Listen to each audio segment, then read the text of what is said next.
সেই দিনে আমি আমার জাস্টিস সিক করেছি। My name is Kim Mehreen and I hope you see me in the world singing and dancing on a stage because that's my dream, to be a famous celebrity, and I know I will be.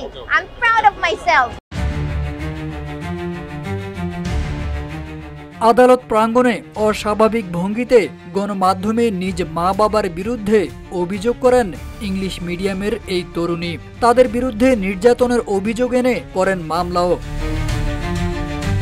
সামাজিক যোগাযোগ মাধ্যমে ছড়িয়ে পড়ে মুহূর্তেই, তবে আলোচনার চেয়ে সমালোচনা বেশি হয় মন্তব্যের ঘরে। এবার এই প্রসঙ্গে আবেগঘন প্রতিক্রিয়া জানিয়েছেন ইসলামী চিন্তাবিদ ও বক্তা শায়েখ আহমদুল্লাহ।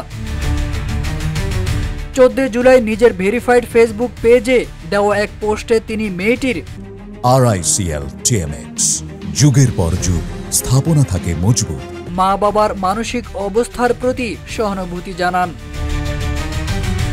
তিনি লিখেছেন, এই বৃষ্টি স্নাত দিনে সেই মেয়েটির বাবা মায়ের কথা ভাবছি। নিশ্চয়ই তারা মমতা দিয়ে মেয়েকে বড় করেছেন। কে জানতো একদিন আদালতে দাঁড়িয়ে সেই সন্তানই তাদের ক্রিমিনাল বলবে।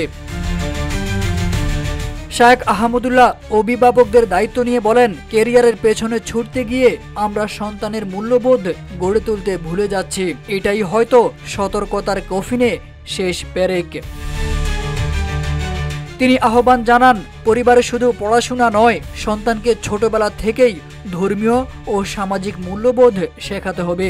না হলে সামনে অপেক্ষা করছে আফসোস, হতাশা আর ভাঙনের ইতিহাস।